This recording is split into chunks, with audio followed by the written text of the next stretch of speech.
Cari maklumat dan berita politik yang bebas, kupasan yang tepat, panas. Dapatkannya secara eksklusif hanya di Jom Channel. Komitmen kami, pentasan berita Isnin hingga Jumaat. Berbicara dan isu semasa, kami garapkan secara langsung. Panel-panel berkaliber dan profesional. Interaktif, pandangan anda kami raikan. Jangan lupa bersama kami di setiap hujung minggu dalam edisi khas mingguan. Jom Channel, moving forward, sharing a new experience.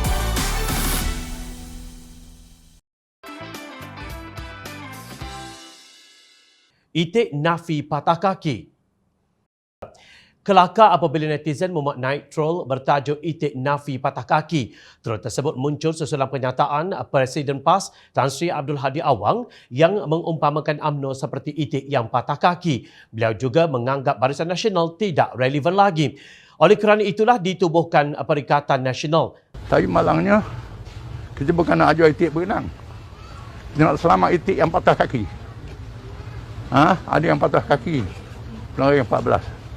Kita selamatkan itik patah kaki kan. Bukan nak ajar berenang, dia patah kaki. Malangnya bila kaki dah sembuh, ni nak berenang sendiri. Nak tinggal kita. Ini. Jadi, itu satu benda yang tidak bermoral. Yang tak betul. Katanya ketika menjawab soalan pemberita. Beliau menyela pihak yang mengadakan pilihan raya negeri lepas satu negeri yang dikuasai Barisan Nasional. Dakwanya pilihan raya negeri adalah strategi yang dirancang oleh kluster mahkamah, iaitu kluster yang kalah dan tiada jawatan. Kalau kita ada moral lawan di mahkamah, jangan susahkan rakyat. Ini nak susahkan rakyat dengan pilihan raya. Nak selamatkan diri, susahkan rakyat. Lawan di mahkamah. Kalau kita betul, jangan takut, tegasnya. Beliau mengingatkan supaya Barisan Nasional berhenti mengadakan pilihan raya negeri sedemikian. Sementara itu, pandangan mengenai peranan kluster mahkamah ini turut dilontarkan oleh Ketua Penerangan Bersatu Datuk Wan Saiful Wan Jan. Menurut beliau, PAS dan Bersatu komited untuk memperkukuhkan perpaduan dan kestabilan politik dalam negara. Kita turut melahirkan rasa kesal dengan kerakusan kluster mahkamah dalam UMNO yang secara aktif menutup pintu perpaduan dan menggugat kestabilan politik, ujarnya. Beliau mendakwa yang memerangi kesatuan ialah kluster mahkamah dalam UMNO. Mereka lah yang menghasut UMNO untuk menutup pintu kepada perpaduan dan sehingga hari ini mereka seolah-olah menunggang UMNO untuk menyelamatkan diri mereka. Padahal dalam UMNO ramai yang ikhlas mahukan perpaduan dan kesatuan, tegasnya. Menurut beliau, penyokong kluster mahkamah secara berjemaah mengambil tindakan memaksa Tan Sri Mahyadi Mat Yassin meletakkan jawatan. Mereka juga bersekongkol menjatuhkan Datuk Seri Faizal Azumu di Perak. Mereka berpakat menolak kesatuan dalam pilihan raya negeri Melaka. Dan penyokong kluster mahkamah jugalah dengan licik merancang pembubaran Ahli Dewan Undangan Negeri Johor dalam kerakusan memburu kuasa di Johor juga, dakwanya.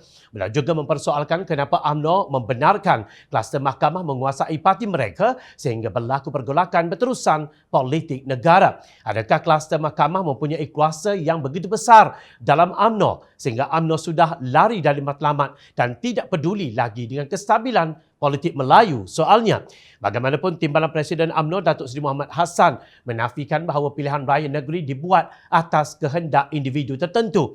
Menurut beliau, Menteri Besar Johor Datuk Hasni Mohamad mempunyai sebab tersendiri bagi mendapat mandat baharu dan itu kerana hendak mengekalkan momentum menang di Melaka. Jelasnya, Menteri Besar diberikan kepercayaan sepenuhnya oleh Biro Politik dan Mesyuarat Tertinggi UMNO untuk menasihati Sultan Johor sesuai keadaan dan keperluan bagi pembubaran Ahli Dewan Undangan Negeri. Mohamad menyifatkan tuduhan Hadi bahawa kluster itu dan ini sebagai penyebabnya adalah sangat tidak munasabah. Walaupun begitu, Barisan Nasional masih mempunyai 42 kerusi terbesar dalam parlimen. Saya rasa beliau mendapat maklumat yang tidak tepat. Katanya, pada program agenda Asrul Awani PRN Johor, biarlah rakyat yang pilih baru-baru ini.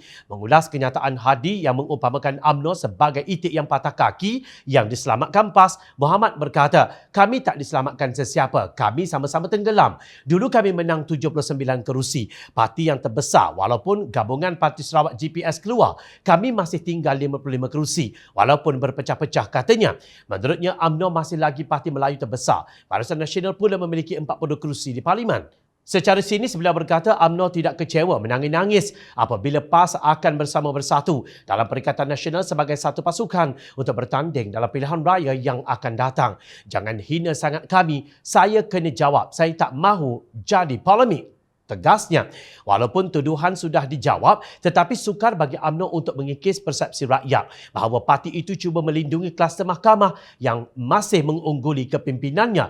Tindakan mereka mengadakan pilihan raya negeri ketika rakyat ditakut-takutkan dengan varian Omicron sambil mengharapkan prosedur operasi standard SOP yang ketat jelas menunjukkan sikap sebenar mereka. Ini kerana menurut pengalaman yang lalu, SOP yang ketat disertai dengan peraturan 2 darjat mengekang gerakan Pakatan Harapan dan hak sama rata untuk berkempen secara demokrasi.